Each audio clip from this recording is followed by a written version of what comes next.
Bonjour à tous, ici Gaël du blog Changer aujourd'hui et bienvenue pour cette nouvelle vidéo de cette série de 30 vidéos sur les tips qui vous permettent de développer vos compétences, votre performance et votre bien-être. Aujourd'hui, on va parler d'un des principes d'organisation de base simple de l'efficacité de l'organisation personnelle et professionnelle. On va parler bien sûr de la to-do list. Et c'est non pas un, mais 3 conseils que je vais vous partager aujourd'hui pour mettre en place ou animer votre to-do list de manière la plus efficace possible. Alors la to-do list, qu'est-ce que c'est? C'est tout simplement la liste des tâches en bon français. La liste de toutes les tâches que vous devez réaliser, quelle que soit la priorité. Alors c'est parti. Premier conseil, votre to-do list doit être unique. C'est-à-dire que fini les supports multiples avec d'un côté des notes prises sur votre téléphone, sur votre PC, sur un carnet papier, etc. En allant une fois piocher dans l'un, une fois dans l'autre, en ne sachant plus très bien où on a noté quoi, etc. Votre to-do list doit être unique pour que vous ayez confiance en votre organisation et que vous sachiez où se trouve l'information. Un peu comme si vous aviez un disque dur externe sur lequel vous pouviez déposer ces informations et ainsi soulager votre mémoire et votre mémoire libre pour être complètement focus, complètement concentré sur ce que vous êtes en train de faire. Le deuxième conseil, c'est que le support le plus adapté pour votre to-do list, devinez quoi? C'est le support qui vous convient le mieux.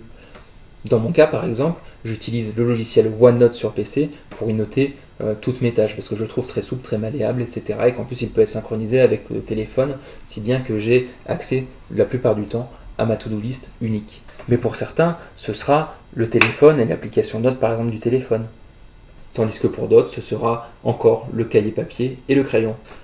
Enfin, troisième conseil, pour que votre to-do list soit efficace et que vous ayez confiance en votre système d'organisation, il faut qu'elle reprenne toutes les tâches que vous avez à faire. Et donc que vous soyez sûr de pouvoir la mettre à jour régulièrement. Par exemple, lorsque je n'ai pas accès à ma to-do list OneNote, ce que je fais, c'est que je m'envoie un mail à moi-même avec l'idée ou la tâche à réaliser.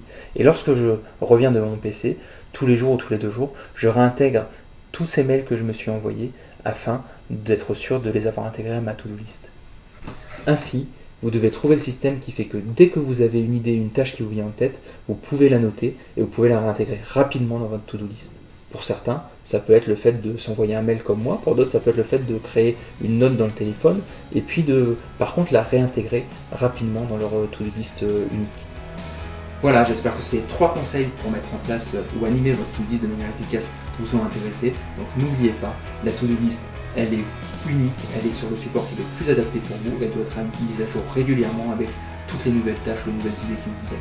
Je vous remercie d'avoir regardé cette vidéo, n'hésitez pas à la liker, à laisser un commentaire en dessous de la vidéo, et bien sûr vous pouvez télécharger sur le blog Changer aujourd'hui dans l'adresse affiche juste en dessous de la vidéo, l'e-book que je vous offre gratuitement pour découvrir plusieurs techniques pour développer vos compétences, votre performance et votre bien-être. Je vous remercie, je vous dis à bientôt, ciao.